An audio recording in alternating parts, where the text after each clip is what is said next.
तो चलिए दोस्तों, आज की क्लास को स्टार्ट कर लेते हैं। थोड़ा सा लेक्चर लेने में देरी हो गई है और ये घटना सार की आपका छठवां लेक्चर होने वाला है। और आपको पता है अंतर्राष्ट्रीय परिदृश्य जो अंतर्राष्ट्रीय घटनाक्रम चल रहा है आपका, ये उसकी दूसरी क्लास है। पिछली क्लास में हमने लगभग लगभग अंतर्राष्ट्रीय परिदृश्य को खत्म कर लिया था। अब जो भी बचे हुए टॉपिक्स हैं वो हम आज की क्लास में देख लेंगे।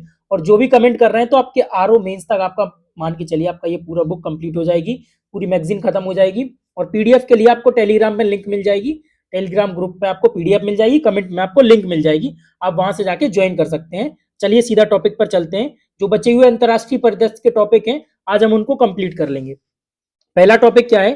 25वां एससीओ शिखर सम्मेलन 2025 आयोजित किया गया है। 25वां जो एससीओ शिखर सम्मेलन हुआ है ये हुआ है आपका तियानजिन चाइना में। आपका चाइना में 25वां शिखर सम्मेलन आयोजित हुआ है। इसकी थीम क्या थी?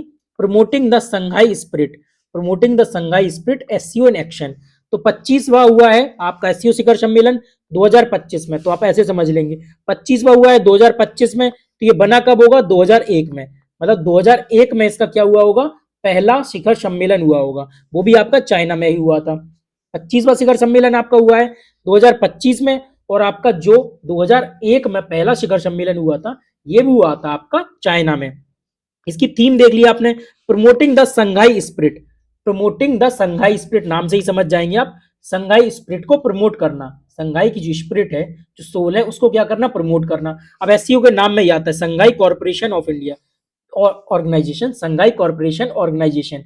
तो एससीओ ये फुल फॉर्म ही इसका संघाई कॉर्पोरेशन ऑर्गेनाइजेशन।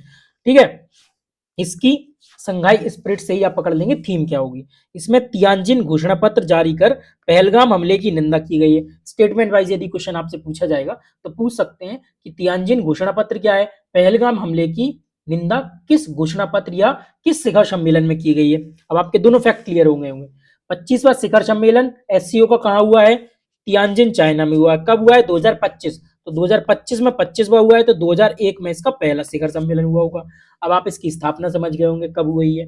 स्थापना 2001 में हुई है। यदि स्पीड लग रही हो तो आप स्पीड स्लो कर सकते हैं, स्लो लग रहा होगा तो आप तेज कर सकते हैं, ये सब आपके हाथ में है। सम्मेलन में चोलपान अता, किर्गिज जो गणराज्य है, किर्गिस्तान की एक जगह है चोलपान अता, इसको क्या बनाया गया है? पर्यटन और सांस्कृतिक राजधानी बनाया गया है एससीओ की। ये भी फैक्ट पूछा जा सकता है, इसीलिए आपको हाईलाइट करके भी दे दिया है। अब देखिए एससीओ की ये शिखर समिट हुआ था और ये हुआ था आपका कहाँ? तियानजिन चाइना में। तो मोदी जी वहां भाग लेने गए थे, ये आपने सबने देखा होगा। अब देखिए 26वां एससीओ सम्मेलन होना है किर्गिस्तान के बिस्केक में, इसीलिए किर्गिस्तान की एक जगह चोलपान अता को क्या हुआ है? पर्यटन और सांस्कृतिक राजधानी बनाया है एससीओ की। ऐसे भी आप याद रख सकते हैं। और 26वें एससीओ की आप थीम एक बार देख लीजिए, शायद 26वें की पूछ दे। वैसे बहुत इजी है, याद करना बहुत इजी रहेगा। एससीओ के 25 वर्ष, तो जब 26वां एससीओ शिखर सम्मेलन होगा तो आप कहेंगे क्या हो गया? एससीओ के 25 वर्ष पूरे हो गए। तो उसकी थीम भी क्या रहेगी? एससीओ के 25 वर्ष, एक स्थिर विकास और समृद्धि की ओर जाने की ओर विश्व को, एक स्थिर विश्व विकास और समृद्धि की ओर एससीओ के 25 वर्ष। आप एससीओ के 25 वर्ष से ही पकड़ लेंगे। जैसा आपको बताया था 2025 में इसकी 25वीं शिखर समिट हुई है, तो 2001 में इसका क्या हुआ होगा? स्थापना हुई होगी। हेडक्वार्टर इसका बीजिंग चाइना में है। अब इसके सदस्य देख लीजिए, कई बार एक ऐसा देश है जिसमें आप कंफ्यूज होंगे। सबसे पहले तो रूस, चाइना, भारत, तीन इजी है, आप पकड़ सकते हैं। पाक, ईरान, बेलारूस। बेलारूस को थोड़ा सा देख लीजिए, जिसको नहीं पता है बेलारूस भी इसका एससीओ का सदस्य है। उसके बाद देखिए जो सेंट्रल एशियन कंट्रीज है ना, कजाकिस्तान हो गया, किर्गिस्तान हो गया, तजिकिस्तान हो गया, उज्बेकिस्तान हो गया, इसमें 5 सेंट्रल एशियन कंट्रीज होती हैं जिसमें से एक नहीं है। एक कौन सी नहीं है? ये नहीं है आपकी तुर्कमेनिस्तान। तो तुर्क नहीं है, केवल आपको याद रखना है। तुर्कीज नहीं है, तजाकिस्तान है, कजाकिस्तान, किर्गिस्तान, उज्बेकिस्तान सब है। आपकी पांचों सेंट्रल एशियन जो कंट्रीज हैं उनमें से आपकी तुर्कमेनिस्तान नहीं है। अच्छे से याद रखना है, एससीओ के मेंबर में। अब यदि आप कहेंगे तो एक शॉर्ट ट्रिक भी बना दी जाएगी कि जो आपकी सेंट्रल एशियन कंट्रीज हैं उनको कैसे, उनकी राजधानी और उनके देशों की बाउंड्रीज कैसे याद रखना है। 1 मिनट की ट्रिक्स होगी, यदि आप कमेंट करेंगे कि सेंट्रल एशियन कंट्रीज की ट्रिक, तो आपके लिए वो भी शॉर्ट में बना दी जाएगी। एक यहाँ आपको डेमो दिखा दे रहे हैं, जैसे आप उज्बेकिस्तान को रखेंगे बीच में, ऐसे आप इसके ये बनाएंगे, तो यहाँ हो जाएगा आपका Afghanistan, Kazakhstan, Tajikistan, Kyrgyzstan, Turkmenistan. यहाँ से आप ये करेंगे, आपको पूरे आपकी इनकी बाउंड्रीज पता चल जाएंगी, कहाँ से किसकी बाउंड्रीज लगती है, कहाँ से आपका मेडिटेरियन सी लगता है, कहाँ से आपका ब्लैक सी लगता है, कहाँ से आपकी चाइना की बाउंड्री लगती है, कहाँ आपका डेट मतलब कहाँ से आपकी कौन सी झील आती है, किस देश की बाउंड्री कहाँ पड़ती है और किस देश की राजधानी क्या है, ये आपको सब 1 या 1.5 मिनट की वीडियो में बता दी जाएगी। यदि आप कमेंट करेंगे, यदि आपको पता है तो आगे बढ़िए, नहीं पता है तो आप कमेंट करिए कि सेंट्रल एशियन कंट्रीज ट्रिक, तो आपको 1-1.5 मिनट की वीडियो उसमें भी समझा दिया जाएगा। क्योंकि यहाँ हम कुछ और डिस्कस कर लें, इसलिए शायद बीच में वो आपको इंटरप्ट करने का मौका नहीं है, और आपको यहाँ एक डेमो के लिए इसीलिए समझा भी दिया गया है। टाइम पत्रिका 2025 पर्सन ऑफ द ईयर घोषणा की गई है। टाइम्स पत्रिका के द्वारा 2025 के पर्सन ऑफ द ईयर, अब पर्सन ऑफ द ईयर किसे बताया गया है, किसे बनाया गया है, आर्किटेक्ट ऑफ एआई, एआई का वर्ल्ड है, तो एआई वर्ल्ड में भी उन्होंने बताया किसका, आर्किटेक्ट्स ऑफ एआई। तो टाइम्स पत्रिका द्वारा पर्सन ऑफ द ईयर घोषित किसे किया गया है, आर्किटेक्ट ऑफ एआई। 2025 को एआई ईयर भी इन्होंने कहा है कि 2025 एक ऐसा ट्रेजिक ईयर है, ट्रेजिक कह सकते हैं, या इस प्रकार का एक मोड़ आया है कि अब एआई का यूज हर फील्ड में किया जा रहा है। तो टाइम्स पत्रिका के द्वारा person of the year architect of AI को घोषित किया गया है। दक्षिण पूर्व एशियाई का पहला कोरल लार्वा क्रायो बैंक, पहला कोरल लार्वा क्रायो बैंक, पहला के बैंक के कहाँ बनाया गया है, ये बनाया गया है फिलीपींस में। तो दक्षिण पूर्व साउथ ईस्ट एशिया का पहला coral larva cryo bank, coral तो आप जानते हैं, कोरल का लार्वा, और क्रायो क्या होता है, -196 डिग्री सेल्सियस पर जब हम इतना टेम्परेचर ले जाते हैं तो उसको क्रायोजेनिक टेम्परेचर बोलते हैं। तो पहला कोरल लार्वा क्रायो बैंक कहाँ बनाया गया है, ये बनाया गया है आपका फिलीपींस में। फिलीपींस की राजधानी थी मनीला, और इसके राष्ट्राध्यक्ष कौन थे, बोंगमोंग मार्कोस। पीछे पिछली क्लास में आपको सब बताया, जिस देश के आपको कोई फैक्ट आएगा उस देश की राजधानी और राष्ट्राध्यक्ष बताएंगे हम आपको। इससे क्या होगा, बार बार सुनेंगे तो जब एग्जाम में आपका मैच द फॉलोइंग आएगा तो आप इनको लगाने में इजी रहेगा आपको। और ऐसे ही देशों की राजधानी, या जिस देश के बारे में कम सुनते हैं उस देश के राष्ट्राध्यक्ष के बारे में ज्यादा पूछा जाता है। अब देखिए, यह कोरल त्रिभुज क्षेत्र में स्थित एक बहुराष्ट्रीय पहल है, कई राष्ट्रों की यह पहल है जिसको बनाया गया है फिलीपींस में। अब कोरल ट्राइंगल क्या होता है, जहां कोरल का ट्राइंगल होता है, मतलब कि जहां कोरल सबसे ज्यादा विश्व में दुनिया में पाए जाते हैं, जिसे क्या बोलते हैं, समुद्र का अमेजन, मतलब समुद्र का अमेजन तक बोल देते हैं उसको, क्योंकि इतना इनरिच क्षेत्र होता है ये कोरल के लिए। तो ये कहाँ है, Indonesia, Malaysia, Philippines, Papua New Guinea, Solomon द्वीप और तिमोर लेस्ते, मतलब कि ये कुछ देशों का ऐसा ये ट्राइंगल है जिसको क्या बोलते हैं, आपका कोरल ट्राइंगल, केटी कोरल ट्राइंगल, जहां सबसे ज्यादा कोरल पाए जाते हैं। उसके बाद देखिए, वर्ल्ड कॉम्पिटिटिवनेस रिपोर्ट या रैंकिंग, विश्व प्रतिस्पर्धात्मक रैंकिंग 2025 जारी की गई है, किसके द्वारा, international institute of management IMD के द्वारा जारी की गई है वर्ल्ड कॉम्पिटिटिवनेस रैंकिंग। इसमें सबसे टॉप पे कौन सा देश आया है, स्विट्जरलैंड आया है। लास्ट आया वेनेजुला, वेनेजुला आप समझ ही जाएंगे क्यों लास्ट आया होगा। वेनेजुला किस प्रकार अपने यहाँ की क्राइसिस को मैनेज नहीं कर पाया, किस प्रकार हर चीजें उसने गवर्नमेंट कर दी, प्राइवेटाइजेशन को खत्म कर दिया, इसीलिए यूएस के द्वारा उस पर अटैक किया गया है। और आपने मादुरो की पूरी कहानी भी देखी होगी, हम लोगों ने शॉर्ट भी बनाए थे उस पर। तो इंडिया की रैंक क्या रही है इसमें, इंडिया की रैंक रही है 41। स्कोर चाहे तो देख लें, वरना स्कोर की उतनी इंपोर्टेंस नहीं है, इंडिया की रैंक याद करनी है। कॉम्पिटिटिवनेस रैंकिंग में या रिपोर्ट में जो आईएमडी के द्वारा जारी की गई है, इंडिया की रैंक क्या रही है, इंडिया की रैंक रही है 41, और स्विट्जरलैंड क्या किया है, टॉप किया है। स्मार्ट सिटी इंडेक्स 2025 जारी किया गया, ये भी आईएमडी के द्वारा जारी किया गया है। कॉम्पिटिटिवनेस रिपोर्ट या कॉम्पिटिटिवनेस इंडेक्स या रैंकिंग जारी की गई है आईएमडी के द्वारा। स्मार्ट सिटी भी आईएमडी के द्वारा जारी की गई है। क्यों इसको पास लिखा गया, क्योंकि इसमें भी स्विट्जरलैंड का एक शहर ज्यूरिक जो इसमें स्मार्ट सिटी इंडेक्स में टॉप पर आया है, और इसे भी आईएमडी के द्वारा जारी किया गया है, इसमें भी स्विट्जरलैंड टॉप पर आया है। तो इसलिए आपको एक साथ पढ़ने में आसानी होगी। दिल्ली 104 है, मुंबई 106 है, एक बार दिमाग में रखिए कि दिल्ली टॉप 100 में भी नहीं है इसमें। उसके बाद क्या है, ग्लोबल एआई सिटी इंडेक्स, कुछ इंडेक्सेस हैं, एक बार गो थ्रू कर लेंगे, शायद कुछ ऐसे इंडेक्सेस पूछ दिए जाए। इनका ये नहीं पूछेगा कौन जारी करता है, जो फेमस इंस्टीट्यूट होते हैं, WHO, WTO, कुछ बड़े इंस्टीट्यूट होते हैं, जब वो इनको जारी करते हैं, या कुछ फेमस रिपोर्ट्स होती हैं, उनको पूछा जाता है। इसमें यही पूछा जाएगा केवल, स्मार्ट सिटी इंडेक्स में किस देश ने टॉप किया है, इंडिया की क्या रैंक रही, इंडिया का कौन सा शहर टॉप 100 में या टॉप 100 के बाहर पहला कौन सा शहर आया है, इस प्रकार से क्वेश्चन पुटअप किए जाएंगे। और आपकी एक दिक्कत और भी दूर कर देंगे हम, कि जो क्वेश्चन है उसको एमसीक्यू बेस्ड में भी कराया जाएगा। जो भी सारे टॉपिक्स कंप्लीट हो जाएंगे उसके बाद एक दिन लिया जाएगा उसको 100 क्वेश्चन या 50 क्वेश्चन या 3-4 क्लासेस में आपको पूरे इंपॉर्टेंट क्वेश्चन, किस प्रकार से क्वेश्चन फ्रेमिंग होते हैं, जो नए स्टूडेंट्स जुड़े हैं उनके लिए आसानी होगी, क्वेश्चन किस हिसाब से पुटअप किए जाते हैं, पीवाईक्यू बेस्ड रहेंगे और सारे क्वेश्चन। तो आपको एग्जाम में उन्हीं कंडीशन के आधार पर क्वेश्चन बनाया जाता है, जो क्वेश्चन पीवाईक्यू में पूछे गए, तो उन्हीं आधार पर हम लोग क्या करेंगे, पीवाईक्यू के आधार पर ही क्या करेंगे, क्विजेस बनाएंगे या आपके लिए एमसीक्यू बेस्ड क्वेश्चन भी करा देंगे आपको। अब देखते हैं ग्लोबल एआई सिटी इंडेक्स 2025 जारी किसके द्वारा किया गया है, बहुत इंपॉर्टेंट नहीं है, काउंटर पॉइंट रिसर्च के द्वारा, छोड़ भी सकते हैं वो तो लिखना था इसलिए पूरा लिखना ही पड़ेगा। ग्लोबल एआई सिटी इंडेक्स, पिछली क्लास में हमने क्या देखा था कि एआई वाइब्रेंसी इंडेक्स, जिसमें इंडिया ने क्या किया है, इंडिया की टॉप 3rd रैंक आई है। अब ये AI city index, AI city तो हम वैसे ही समझ जाएंगे हमारी कौन सी सिटी, बेंगलोर होगी, 26वीं रैंक आई है, ये याद रखना है आपको। 26th रैंक आई है और टॉप सिंगापुर ने किया है, टॉप सिंगापुर ने किया है, बेंगलोर 26वीं रैंक पर आया है। कुछ इंडेक्सेस है, एक बार बस गो थ्रू करने, इनको बहुत याद नहीं, तो इसीलिए इनको हाईलाइट नहीं किया गया है, जिसको हाईलाइट किया गया है आपको उनको बहुत अच्छे से देखना है। ग्लोबल एआई इनोवेशन इंडेक्स है, ये लिंकी के द्वारा जारी किया जाता है, इसमें टॉप किया है यूएसए ने, इंडिया की रैंक है 7th। AI innovation, AI innovation index में इंडिया की 7वीं रैंक आई है, इंडिया की 7वीं रैंक आई है, याद रखना है।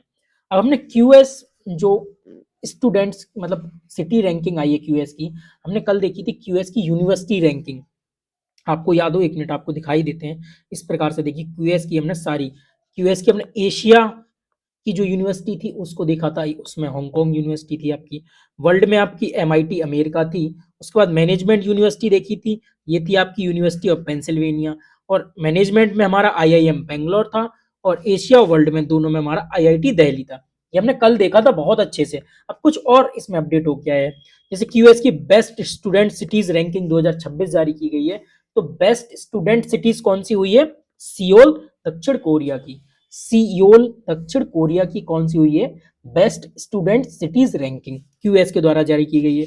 और दिल्ली 104वीं रैंक पर आया है, लेकिन दिल्ली का इसलिए हाईलाइट किया गया है क्योंकि दिल्ली किफायती जीवन सूचकांक अफोर्डेबल लाइफ इंडेक्स में दिल्ली ने क्या किया है, टॉप किया है। अफोर्डेबल है दिल्ली लाइफ एक्सपेक्टेंसी के लिए, दिल्ली क्या है, अफोर्डेबल है क्यूएस की बेस्ट स्टूडेंट सिटीज रैंकिंग के अनुसार, तो ये आपको याद करना है, इसीलिए आपको ग्रीन से हाईलाइट किया गया है।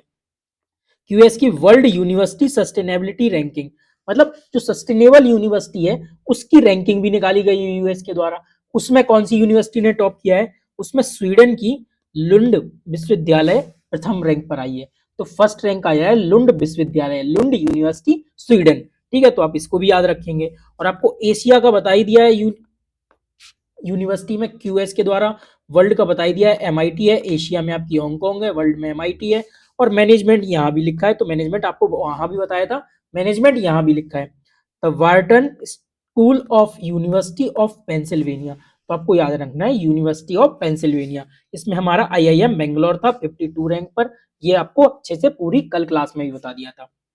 अब देखते हैं आर्द्र भूमि पर रामसर कन्वेंशन का कॉप 15 हुआ है, तो आप रामसर जानते हैं किसके लिए होता है, वेटलैंड्स के लिए रामसर कन्वेंशन हुआ था, 1971 में इस पे साइन हुआ था और 75 में इसको लागू कर दिया था। ये इसका कॉप 15 मतलब इसकी 15वीं मंत्रियों की बैठक हुई है, मतलब कॉन्फ्रेंस ऑफ पार्टीज हुई है, पार्टियों की बैठक कब हुई है, 15वीं बैठक हुई है और 2025 में हुई है। इसकी हस्ताक्षर इस कन्वेंशन पे किया गया था 1971 में, और 75 में इसको लागू किया गया था इस कन्वेंशन को। तो रामसर कन्वेंशन इन्वायरमेंट में बहुत इजीली हम लोग सब लोग पढ़ते हैं। अब इसका क्या हुआ है, रामसर कन्वेंशन का कॉप 15 हुआ है, ये कहाँ हुआ है ये देखते हैं, ये हुआ है जिम्बाब्वे के विक्टोरिया जो वाटरफॉल्स है उसके विक्टोरिया फॉल्स राष्ट्रीय उद्यान में आयोजित किया गया है। कॉप 15 जिम्बाब्वे के विक्टोरिया फॉल्स राष्ट्रीय उद्यान मतलब विक्टोरिया फॉल्स नेशनल पार्क में आयोजित किया गया है, कहाँ, जिम्बाब्वे में किया गया है। इसकी थीम क्या थी, हमारे साझा भविष्य के लिए आर्द्र भूमियों की सुरक्षा। जो भी देखिए, जो भी कन्वेंशन होता है, कोई भी आपका इंडेक्स होता है, उसकी थीम आपने देखी होगी कि कुछ ना कुछ उस कन्वेंशन के आधार पर होती है, तो उसी के आधार पर हमें क्या करनी है, उसका निमोनिक्स या ट्रिक्स बनानी है। अब जैसे आर्द्र भूमियों पर रामसर कन्वेंशन हुआ है, तो हमारा साझा भविष्य के लिए आर्द्र भूमियों की सुरक्षा एक बार दिमाग में कर लेंगे ना, जब वहां दो आर्द्र भूमि का भी टॉपिक रहेंगे, दो लाइंस रहेंगी, तब भी आप एलिमिनेट कर लेंगे कि अच्छा हमारा साझा भविष्य के लिए आर्द्र भूमि की सुरक्षा, आर्द्र भूमि की सुरक्षा करनी हमारे साझा भविष्य के लिए। अब नेक्स्ट कॉप होना है पनामा में, ये होना है 2028 में, तो ये कॉप कहाँ हुआ है आपका? कॉप 15 हुआ है जिम्बाब्वे में। नेक्स्ट कॉप होगा 2028 पनामा में। अब आपको बताया रामसर कन्वेंशन 1971 में साइन किया गया था और 1975 में इसको लागू किया गया था और इसका सचिवालय है ग्लैंड स्विट्जरलैंड में। अब कल आपको बताया था एक और हेडक्वार्टर के बारे में या सचिवालय के बारे में जो ग्लैंड और स्विट्जरलैंड में ही था, 1948 में बना था। आपको बहुत अच्छे से कई बार बता रहे हैं किसका है वो। स्टॉप कीजिए वीडियो और आप कमेंट में करिए। आप लोग अपना भी एंगेजमेंट बनाए कीजिए, जिससे क्या आपकी सीखने की प्रवृत्ति बढ़ती है। तो ग्लैंड स्विट्जरलैंड में आपका आईयूसीएन का हेडक्वार्टर है जो 1948 में बना था। ठीक है, तो ये भी आपको याद हो गया होगा।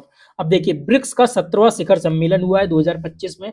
तो ब्रिक्स की 17वीं शिखर समिट हुई है 2025 में और मोदी जी कहाँ? ब्राजील गए थे। तो ब्राजील 2025 में ब्रिक्स का 17वां शिखर सम्मेलन हुआ है। रियो डी जेनेरियो ब्राजील में इस ब्रिक्स का 17वां समिट हुआ है। इसकी थीम क्या थी? अधिक समावेशी सतत शासन के लिए दक्षिण, मतलब दक्षिण का सहयोग। अधिक समावेशी और सतत शासन के लिए दक्षिण सहयोग मजबूत करना। दक्षिण का सहयोग मजबूत करना आपको याद रखना है। More inclusive and sustainable governance. More inclusive and sustainable governance for south operation. ऐसे मतलब इंग्लिश में भी कुछ ऐसे टर्म बना लीजिए जिससे आप निमोनिक्स बना सकें, जिससे आप पकड़ सकें। यदि ब्रिक्स की थीम पूछ जाएगी तो अच्छा ये टर्म्स है, इनसे हम याद रखेंगे। बहुत बड़ी बड़ी कई बार थीम होती है, पूरी थीम याद नहीं रख पाते हैं। उसकी कुछ ऐसी की पॉइंट्स पकड़ लीजिए जिससे आप उसको इजीली एलिमिनेट कर लें। ठीक है, तो थीम भी आपको याद रखनी है। रियो डी जेनेरियो घोषणा पत्र जारी हुआ है जिसमें पहलगाम हमले की निंदा की गई है। जैसे एससीओ में तियानजिन घोषणा पत्र जारी किया गया था, उसमें भी पहलगाम हमले की निंदा की गई थी। इसके बाद देखिए अभी आपको 2-3 क्वेश्चन कई बता दिए कि कौन से क्वेश्चन आपको प्रिडिक्शन की गई है और जो एग्जाम में पूछे जाने। उसी प्रकार आपका एक क्वेश्चन भी है जिसको हम प्रिडिक्ट कर रहे हैं और ये एग्जाम में शायद बहुत ज्यादा चांसेस हैं कि पूछा जाएगा। तो 18वां जो ब्रिक्स सम्मेलन होना है 2026 का, ये होना है भारत में। 18वां ब्रिक्स समिट कहाँ आयोजित होगा? ये होगा भारत में। मतलब ब्रिक्स जब 18+ का हो जाएगा तब वो उसका समिट होगा इंडिया में। 18+ समिट उसका इंडिया में होगा। अब देखिए ब्रिक्स की स्थापना हुई थी 2009 में जिम ओनील के प्रस्ताव के द्वारा। बहुत इजी फैक्ट्स हैं, जिसने भी पढ़े होंगे सबने पढ़े होंगे, केवल आपको ये याद रखने हैं। 2009 में इसकी स्थापना जिम ओनील। अब सदस्य देख लीजिए। सबसे पहले बीआरआई, सबसे पहले ये बना था ब्रिक, 2004 में ब्रिक बना था। उसके बाद 2000 मतलब 2004 में थी अनौपचारिक रूप से बना था ब्रिक, लेकिन 2009 में ये औपचारिक रूप से बन गया था। तो ब्रिक के रूप में बना था Brazil, Russia, India, China, brick के रूप में बना था। फिर उसके बाद 2009 में ये जब इसमें रशिया जोड़ा गया, सॉरी जब इसमें साउथ अफ्रीका जोड़ा तो ये ब्रिक्स बन गया। Brazil, Russia, India, China, south Africa. Brazil, Russia, India, China, south Africa जोड़ा गया। ये इजी आप इनके सदस्य समझ सकते हैं, Brazil, Russia, India, China, south Africa. ठीक है, अब उसके बाद प्लस क्यों लगाए? क्योंकि ब्रिक प्लस हो गया है अब, और इसमें कई सदस्य और जुड़ गए हैं। अब इसको कैसे याद रखना है? इसको याद रखिए इथियोपिया, इंडोनेशिया, ईरान, यूएई और इजिप्ट, ऐसे याद रखना है। इसको इजिप्ट लिख लीजिए, एक इंग्लिश में लास्ट में, एक इंग्लिश में स्टार्टिंग में। तो देखिए इजिप्ट ई से, इथियोपिया ई से, इंडोनेशिया आई से, मतलब ई से ईरान। तो आपको ट्रिक बनाने के लिए देखिए ई ई ई और इजिप्ट को इजिप्ट से ऐसे लिख लीजिए। तो आप 4 ई से हो जाएंगे, एक आपका यूएई हो जाएगा। या आप डायरेक्ट याद कर लीजिए Egypt, Ethiopia, Indonesia, Iran, UAE. इनमें से एक पूछ देगा, डाल देगा, आपका कतर डाल देगा, कंफ्यूज हो जाएंगे आप। तो ऐसे ही आप कुछ निमोनिक्स बना के इनके 10 देश के नाम याद कर लीजिए कि ब्रिक्स के कौन कौन से सदस्य ब्रिक्स में शामिल हैं। हो गया क्लियर? उसके बाद देखिए अंतरराष्ट्रीय सौर गठबंधन का 107वां सदस्य कौन बना है? मोल्डोवा बना है। मोल्डोवा बना है अंतरराष्ट्रीय सौर संगठन का 107वां सदस्य, जो स्पेन और पोर्टुगल की बाउंड्री पर है। जिसको नहीं पता है मोल्डोवा कहाँ स्थित है। अब भारत और फ्रांस के द्वारा COP21 पेरिस में इसकी स्थापना की गई थी, आईएसए की, इंटरनेशनल सौर अलायंस, अंतरराष्ट्रीय सौर गठबंधन। अब देखते हैं ग्लोबल स्पेक्स 2030 पहल किसके द्वारा जारी की गई है? ये की गई है WHO के द्वारा। स्पेक्स क्या होती है? स्पेक्स बोलते हैं ऐनक या चश्मे को। तो ग्लोबल स्पेक्स 2030 पहल किसके द्वारा जारी की गई है? WHO के द्वारा। बस लास्ट एक टॉपिक और है और छोटी सी क्लास रहेगी आज की, क्योंकि कुछ ही टॉपिक्स बचे हुए थे। अब हम देखेंगे इकोनॉमिक्स का इसका सेक्शन देखेंगे नेक्स्ट क्लासेस में। देखिए लास्ट टॉपिक क्या है, प्रधानमंत्री 5 देशों की यात्रा हुई है। हम जो भी प्रधानमंत्री या राष्ट्रपति मेजर देश जाते हैं या इवन प्रधानमंत्री छोटे भी देश जाते हैं तो हम उनको भी देखते हैं, उनकी राजधानी देखते हैं, उनके राष्ट्राध्यक्ष देखते हैं। हमें पता है राजधानी और राष्ट्राध्यक्ष यूपीपीसीएस का फेमस टॉपिक है। तो क्या करता है वो आपको मैच द फॉलोइंग में डाल देगा, तो आप कंफ्यूज होंगे। ठीक है, घाना का राजधानी है अक्रा। घाना के राष्ट्राध्यक्ष हैं जॉन द्रमानी महामा। जॉन द्रमानी महामा कौन है? घाना के राष्ट्राध्यक्ष हैं। त्रिनिदाद और टोबैगो। ट्रिनिडाद और टोबैगो के राजधानी है पोर्ट ऑफ स्पेन और इसके राष्ट्राध्यक्ष हैं श्रीमती कमला प्रसाद। श्रीमती कमला प्रसाद मतलब ये फीमेल है, श्रीमती कमला प्रसाद।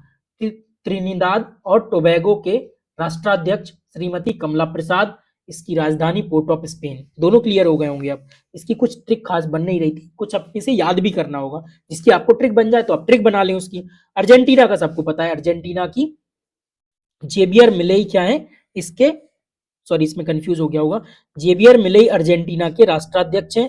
ये पता नहीं क्या लिख दिया होगा, जेबियर मिलेई अर्जेंटीना के राष्ट्राध्यक्ष हैं और इसकी राजधानी क्या है? Buenos Aires. अर्जेंटीना की राजधानी है ब्यूनस आयर्स और इसके क्या है? राष्ट्राध्यक्ष जेबियर मिलेई। ब्राजील, ब्राजीलिया इसकी राजधानी है और लुला डी सिल्वा इसके राष्ट्राध्यक्ष हैं या इसके प्रधानमंत्री हैं। तो आपको पता है ब्राजील और अर्जेंटीना, आपको पता है ब्राजील और अर्जेंटीना की आपको अच्छे से याद रखने पूछे जाते हैं। अब ब्राजील जब मोदी जी गए थे तो इनको grand collar of the national order of the southern cross, grand collar of the national order of the southern cross. Southern cross से आपको याद रखना है कि ब्राजील कहाँ आता है? आपका साउथ अमेरिका में आता है, साउथ अमेरिका का मेजर। तो आपको जब सदर्न क्रॉस करना पड़ेगा साउथ अमेरिका का, तो उसके लिए आपको ब्राजील से गुजरना पड़ेगा। तो आपको सदर्न क्रॉस कहाँ का सर्वोच्च नागरिक सम्मान हो जाएगा? हो जाएगा ब्राजील का। सदर्न क्रॉस मिला है मोदी जी को।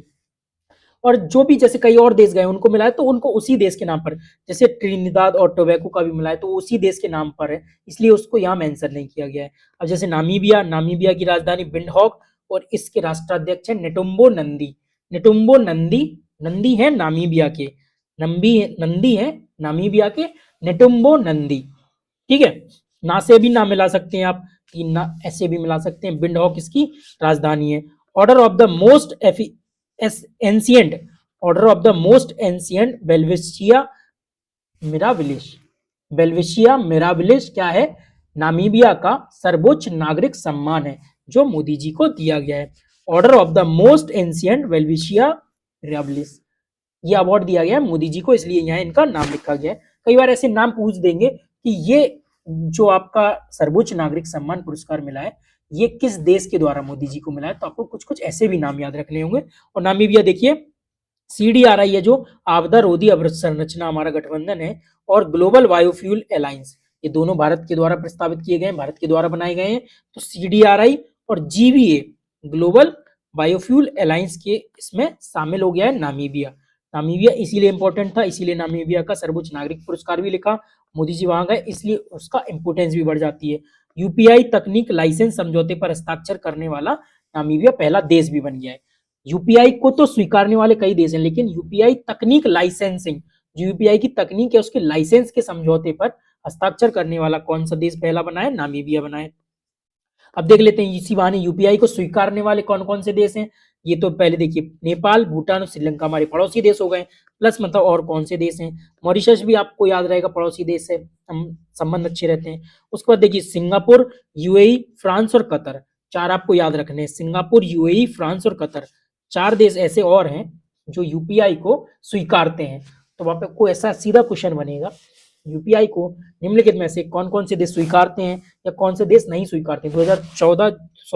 2024 का जो यूपीएससी का पेपर हुआ था उसमें भी सेम यही क्वेश्चन पूछा गया था। तो ये ऐसे क्वेश्चन बनते हैं, ऐसे क्वेश्चन बनते आए हैं। तो यूपीआई को स्वीकार करने वाले कौन कौन से देश हैं? नेपाल, भूटान, श्रीलंका, मॉरिशस, उसके बाद सिंगापुर, यूएई, फ्रांस और कतर। तो आपके यहाँ लगभग आपके ये सारे टॉपिक समाप्त हो जाते हैं जो भी आपके अंतरराष्ट्रीय परिदृश्य के बचे हुए थे।